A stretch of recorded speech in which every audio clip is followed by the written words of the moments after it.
Had someone told us a month ago that San Jose Earthquakes would be third in the West, we'd probably all be ecstatic. But something about last night's loss at home to Minnesota United makes it feel lame, underwhelming, and maybe even disappointing. Coming off of 2 statement victories, we can't help but have wanted more from this game. It's not really time to panic, but it is time to break this game down. My name's Kevin, I'm joined by Luis, and we're the Quakesaholics. Luis, how you doing, and what 3 words come to mind when thinking about this game? For my 3 words, I would say, firstly, boring. Honestly, just as a soccer game, whether you're Quakesaholic, Minnesotaholic, whatever, boring game. Well fought, I will say, and unfortunately, a little bit sobering. How about you? Yeah, sort of similar vibes. My 3 words are frustrating, disappointing, but encouraging. I think the first 2 kind of go for themselves. We're playing at home. We expect 3 points. But I do think it's encouraging that the Quakes did fight until the very end. I think a lot of times last season we would see us concede a goal and just the mentality would fold. So to keep on the game, keep chasing the result, I thought that was encouraging. So taking it from the top, let's talk about the starting 11. I think the biggest talking point, of course, is Hernan Lopez did get a red card last week, which made him ineligible for this game. Bruce Arena went with mostly the same lineup. It's the same shape, but Pellegrino is coming in for Hernan. I saw a lot of chatter pregame about this. I can kind of see the rationale there. I mean, Pellegrino is, at least historically, a decent goal scorer. But, after what we've seen this season alone from the times that Buda's come on versus the times that Pellegrino has come on, I think if you are going to do another striker and you're going to remain with the same system, I think it does kind of make sense to put Chicho maybe a little bit deeper, at least from the way I was looking at it, and then putting in maybe Buda or something.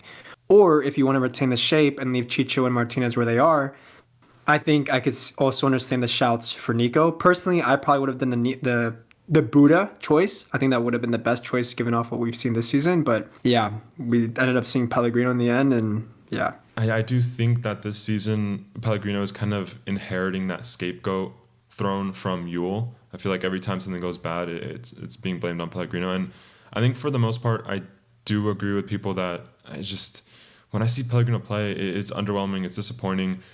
And I mean, you look at the stats, he did get the worst rating of this game, but I don't think he played a terrible game, as in, I don't think that Pellegrino is the reason that we lost this game.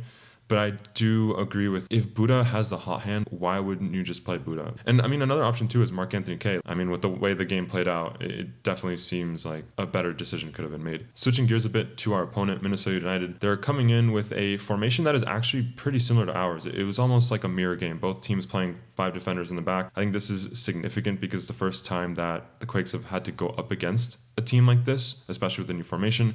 Most teams in MLS play with 4 defenders in the back, so breaking this down was going to be a lot more challenging, especially without having Hernan as that creative outlet. Yeah, like you said, Minnesota is a defensive team. They're very well set up to absorb a lot of pressure. One interesting statistic that I saw was in the past 7 regular season games, going back to last season, they've only conceded 3 goals. They've kind of done this to a lot of teams. Actually, all their games so far this season have been by 1-goal margins. So this is really tough defensive team to break down, and I think that's what we ended up seeing during the game last night. So yeah, getting more into how the game actually went, I thought that the Quakes looked okay to begin with. We were on the ball. There was a few times where Bolero, as he has done for the entire season up to this point, he's looked good, got good touches on the ball, made good passes. I feel like Bolero is a player that understands his positioning really well, especially watching him from above. And, there's a few times where Espinoza, he kind of had a cross here and there into the box, but it didn't connect to anything. It was going well for us. And then Minnesota has a set piece after a few different phases of play.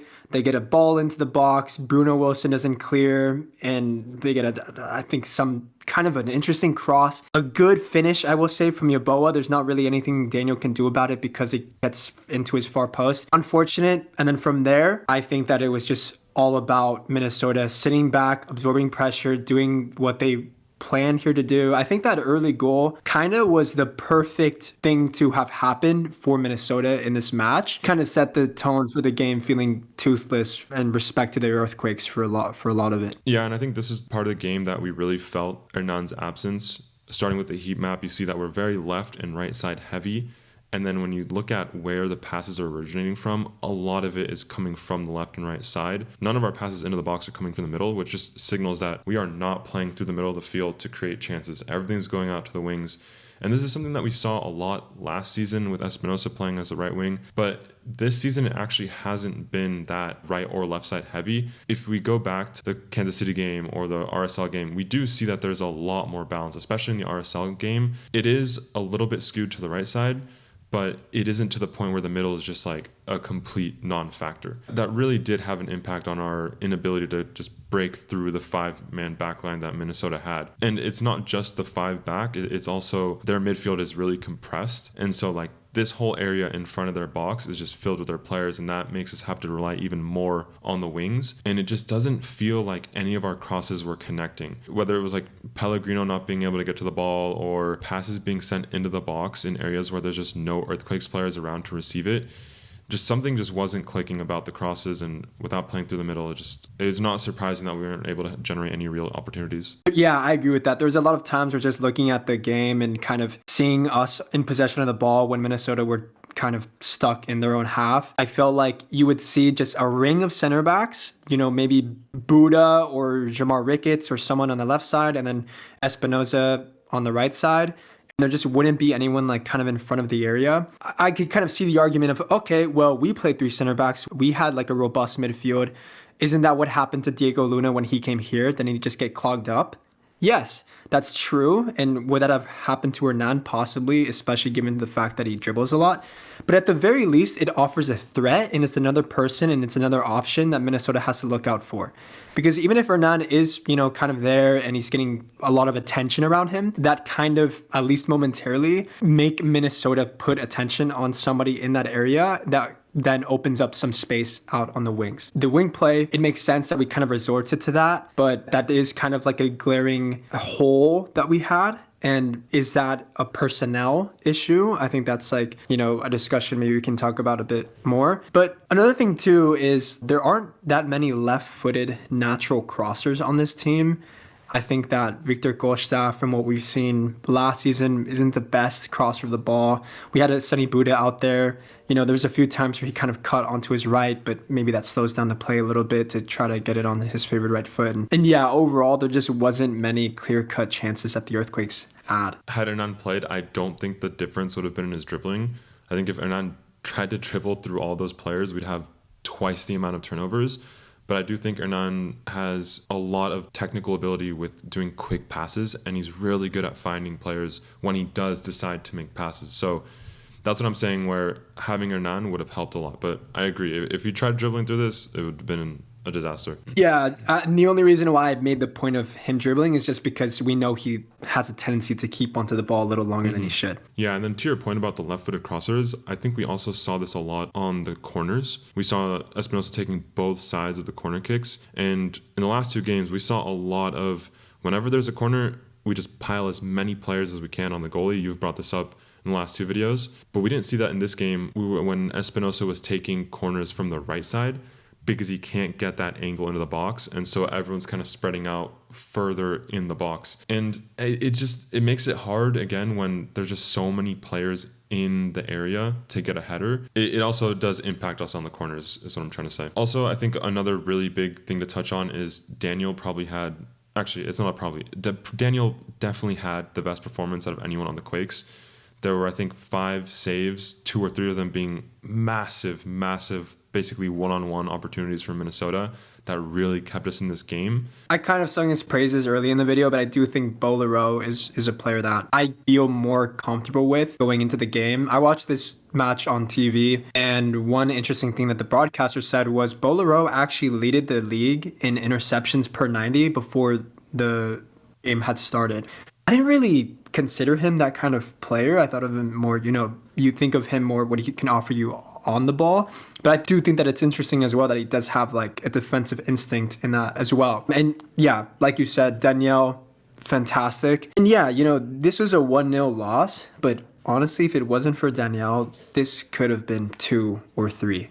I think it could have been really ugly, but yeah, great performance from Danielle. And of course, when you're chasing a game 1-0 at home, you have to look to the bench to get a result. So let's talk about the subs. We saw the first set of subs around the 70th minute. It was a triple substitution We had basically like a like for like, really. It was Vitor Costa for Jamar Ricketts, Mark Anthony Kaye for Ian Harks, Oseni Buddha for Pellegrino. I think all of these were sensible, and really the stadium lit up when they saw Buddha. At least that was my perception, that when people saw the coaching staff lift Buddha's jersey to signal to him to leave the warm-up group, come to the bench, get dressed, get ready to come in, it felt like there was hope to win this game. This is the first time in the game that I felt like, okay, we're on the right track, we're making the right calls, we can get a result out of this. Because before that, I just felt like, especially with Pellegrino, you just could feel that nothing was going to be produced. Yeah, I agree with that. I think Buddha has been, as I mentioned earlier, he's been pretty good this season. And yeah, I don't know. I think in terms of Pellegrino, that is kind of a problem. I also think another thing that we hadn't talked about is you lose a lot also off the ball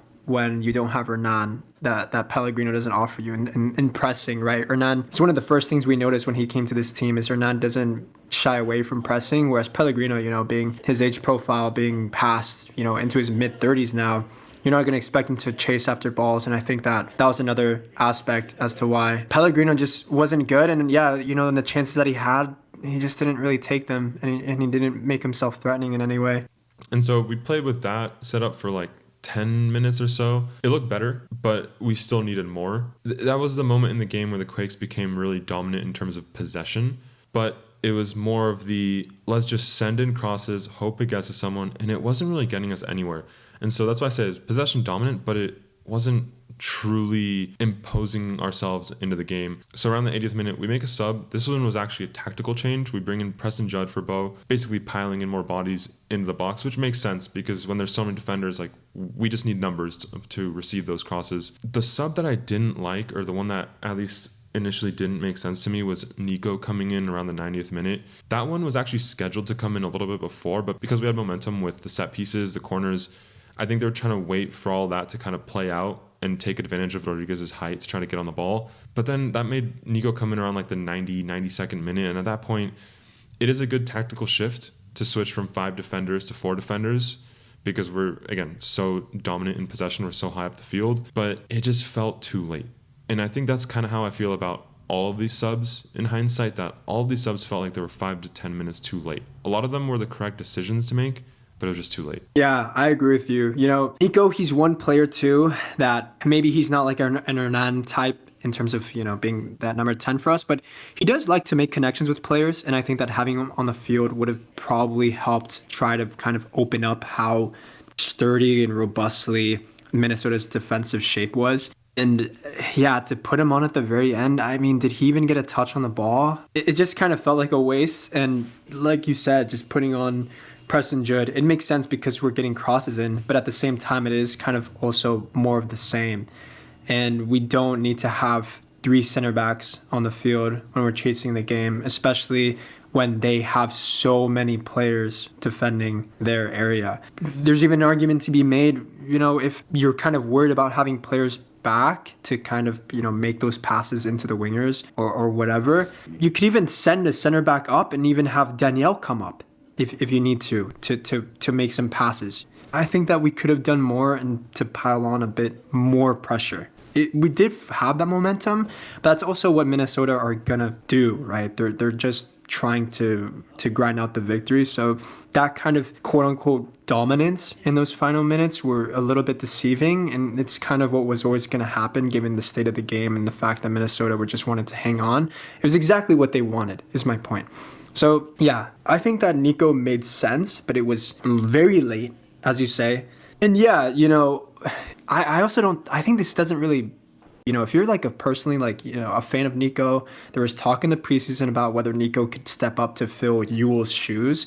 I mean, he's not even a sub anymore. He's actually taken on less responsibility this season than we saw last season. And that's also something to take note of. Obviously, we don't see what's going on in training. We don't know what's going on in Bruce's mind, but it seems like Niko is just not a first choice or even a second choice for Bruce Arena. I dare say Niko is the last choice. And in this game, he literally was. If you look at the bench, the options that were left, it was 1 keeper and 3 defenders and Niko. And at that point in the game, if you need more attackers, he was the only option. And I mean, Niko could have started this game. This is something that, Luis, you've said, I don't know if in videos or just when we talk, is that Niko is probably one of the closest profiles to Hernan that we have on the team. And to not play him when Hernan isn't available, and then to bring in Mark-Anthony Kaye for Ian Harkes when Niko is an option there. I just think that this signals that Niko is very far down the list in Bruce's player selections. Another substitute that did kind of stand out to me personally was actually the introduction of Mark-Anthony Kaye. I thought, so far this season, every game of the season, he has come on around that 60th minute mark. He's done good, especially on the ball. But I actually think this time, there was a lot of time, like I said earlier, this game could have been 2-0, 3-0 if it wasn't for Danielle. But I also think part of that is Mark-Anthony Kaye. 2 times I remember specifically where they were on the break or about to be on the break, and Mark-Anthony Kaye, being fresh off the bench, was able to catch up and snuff out the fire. And I also think he did put in a good left-footed cross from a pretty deep position too, if I remember correctly. So I thought that he was also another standout substitute, where in this game specifically, we got to see more of what he could offer defensively, which is something that we obviously noted when talking about Mark-Anthony Kaye's profile versus other midfielders that we had last season. So I thought that was also, one of the few positives that could be taken away from this match. I think one thing that is worth talking about, that this is the first time that the Quakes have had to play 5 defenders, and we weren't able to break them down. There is an asterisk that Hernan was not available, like we've already talked about, but I am a little bit concerned that this kind of shows a blueprint for how to beat the Quakes. That if you have the lead, just put a bunch of players in the back, and we potentially will not have enough creativity to get through that and get a result. Do you think that is an accurate representation, or am I just reading into things too much? I do see the argument in principle. I think that is, kind of the downside that comes from us playing 5 in the back, is that we lose something creatively. But I also think playing 5 in the back, it is very dependent on the scoreline. I think that if you're winning, it helps you a lot. And if you're losing, it does kind of draw you back. However, I will also say that from a opposition team perspective, I don't think that it makes sense if you don't play 5 in the back, which is kind of a niche system. It doesn't really make sense to transition to that unless you are defending a lead late into the game, which is what almost every team does anyway. I don't think that it makes sense to me from an opposition team perspective to change everything to just because you're playing the San Jose Earthquakes, unless it's late in the game. That's sensible, and I will admit that is reassuring. I was very pessimistic about this, seeing it all unfold. I think the other side of that, though, is that we kind of got a taste of what other teams are going to be feeling when they go up against us, because it seems like the 5 defender system is here to stay for Bruce. We saw it work against Kansas City, and it'll probably continue to work. It just, this kind of mirror matchup, this kind of chess game, it's just unfortunate that we gave up a really sloppy goal and then had to chase the game. So again, at the beginning of the video, one of the words I did use to describe this game was that it was encouraging. Despite the loss, I do think that there was a lot of positives to take away from this, particularly around mentality, to push for the game, to continue going for the result. The changes did come a little bit late, but they were sensible. They all made sense. They all seemed to get the team into a better position to actually score goals and win the games. And it's really early in the season. There's still a lot of time to learn from these mistakes. There's still a lot of points to be won, but a lot of points to be lost. So it's important to get these learning lessons early to make sure that the team is building on this and not to make the same mistake over and over again like we saw last season. So that's all we had for this video. If you made it this far, thank you for listening. Next week, we are playing against Colorado at home. That'll probably be a more favorable matchup for us, and we'll be here to talk about it. So I'll catch you then. Thanks. Thank you.